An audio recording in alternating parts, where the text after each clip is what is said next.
Good morning बच्चों।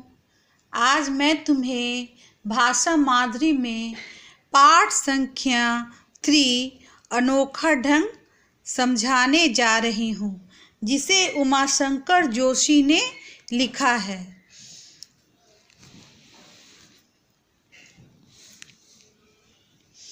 नोआखली की घटना है।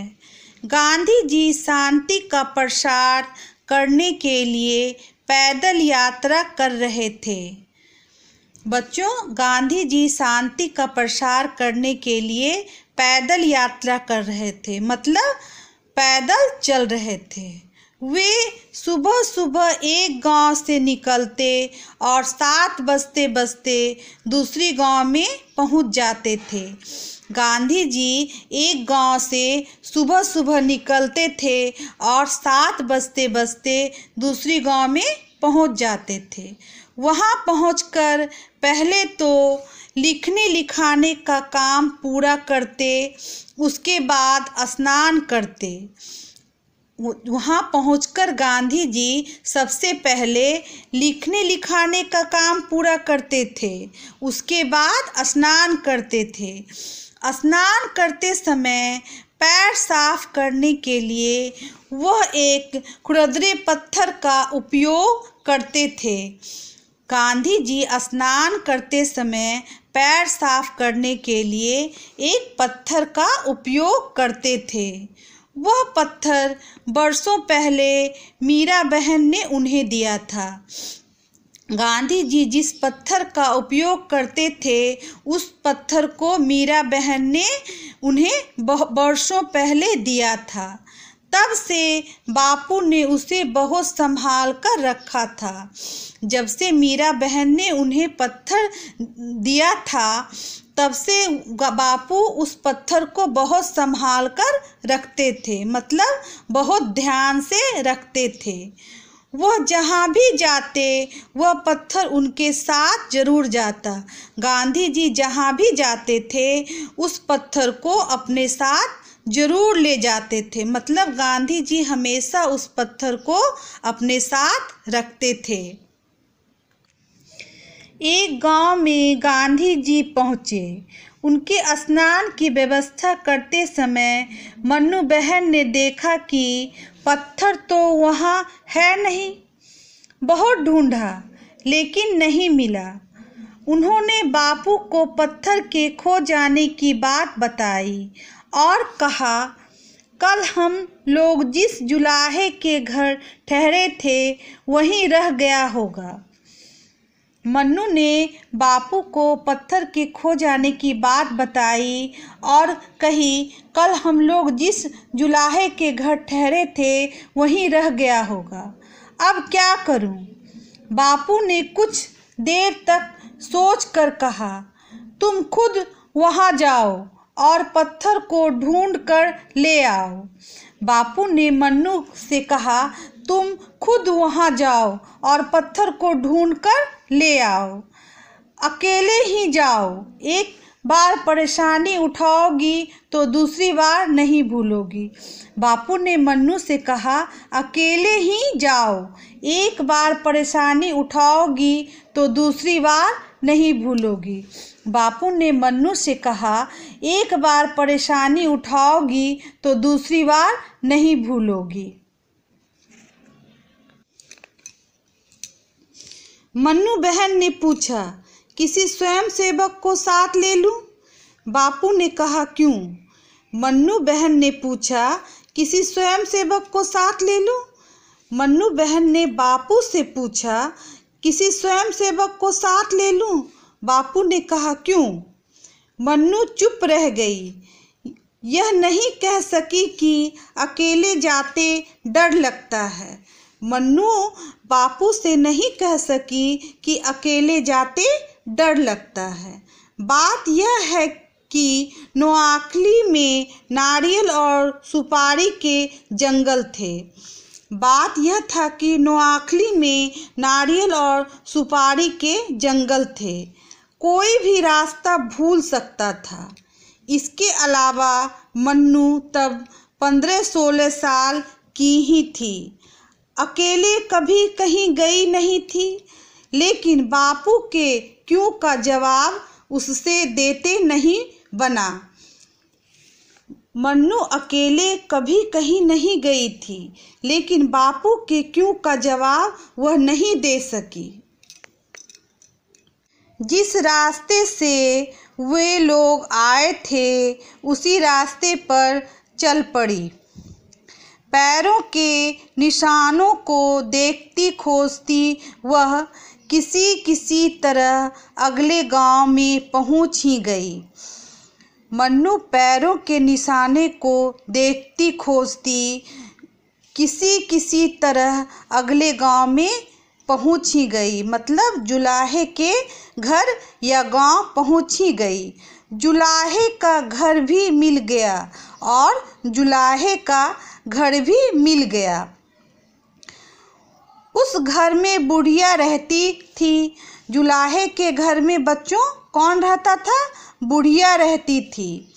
उसने मन्नू को देखते ही पहचान लिया कि वह वही लड़की है जो बापू के साथ कल उसके घर में ठहरी थी।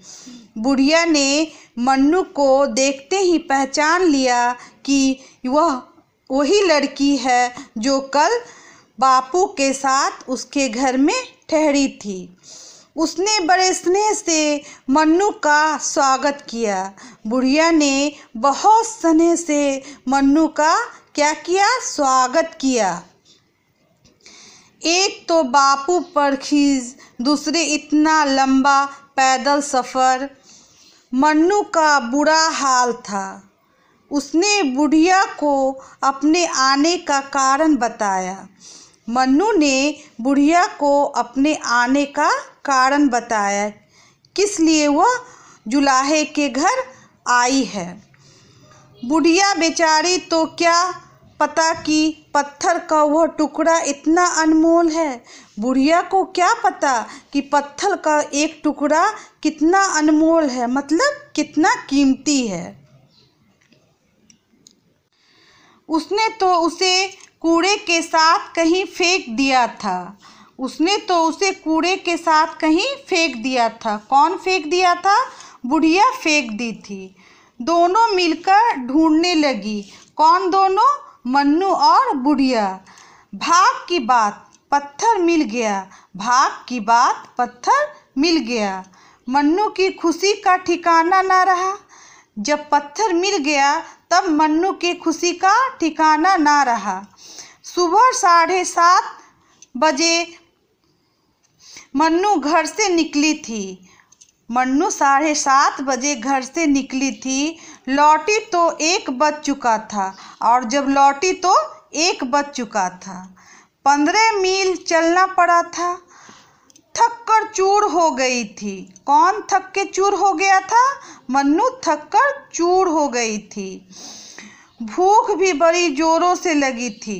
किसको? मन्नू को भूख भी बहुत जोरों से लगी थी। वह सीधे बापू के पास पहुंची। मन्नू सीधे पत्थर के साथ बापू के पास पहुंची और उनकी गोद में वह पत्थर डालकर रो पड़ी। मन्नू बापू के गोद में पत्थर डालकर रो पड़ी। बापू ने प्यार से कहा, इस पत्थर के बहाने आज तेरी खूब परीक्षा हुई। बापू ने प्यार से कहा। किसे कहा? मन्नू से। इस पत्थर के बहाने आज तेरी खूब परीक्षा हुई, मतलब इस पत्थर के बहाने आज तेरी खूब परीक्षा हुई। जानती है, यह पत्थर 25 साल से मेरा साथी है। गांधी जी ने मन्नू से कहा, यह पत्थर 25 साल से मेरा साथी है। जेल में रहूं या महल में, यह सदा मेरे साथ रहता है। गांधी जी मन्नू को बताए कि जेल में रहूं या महल में, यह सदा मेरे साथ रहता है। पत्थर गांधी जी के साथ सदा रहता है। ऐसे पत्थर और मिल सकते हैं। गांधी जी ने मन्नू से कहा, ऐसे पत्थर और मिल सकते हैं, लेकिन लापरवाही उचित नहीं। मैं तुझे यही सिखाना चाहता था। बच्चों, गांधी जी मन्नू को क्या सिखाना चाहते थे? बच्चों, गांधी जी मन्नू को लापरवाही उचित नहीं यह सिखाना चाहते थे। मन्नू लापरवाही उचित नहीं है, इस बात को गांधी जी मन्नू को सिखाना चाहते थे। मन्नू ने कहा, बापू, अगर मैंने कभी भगवान का नाम सच्चे दिल से लिया तो आज। मन्नू ने बापू से कहा कि मैंने अगर सच्चे दिल से भगवान का नाम लिया तो आज। बापू ने कहा, मैं स्त्री को निडर बनाना चाहता हूँ। बापू क्या बोले? मैं स्त्री को निडर बनाना चाहता हूँ। केवल तुम नहीं, आज मैं भी कसौटी पर कसा गया। केवल तुम नहीं, मैं भी कसौटी पर कसा गया। कौन कहा? बापू ने मन्नू से कहा। मन्नू ने कुछ कहा तो नहीं, लेकिन मन ही मन जरूर कबूल किया होगा कि सीख देने का बापू का ढंग बिल्कुल अनोखा है। मन्नू कुछ नहीं कही, लेकिन मन ही मन कबूल की कि बापू का सीख देने का ढंग अनोखा है। बच्चों, इस कहानी में हमें यह सीख मिलती है कि लापरवाही उचित नहीं और स्त्री को निडर बनना चाहिए। स्त्री को बापू निडर बनाना चाहते थे।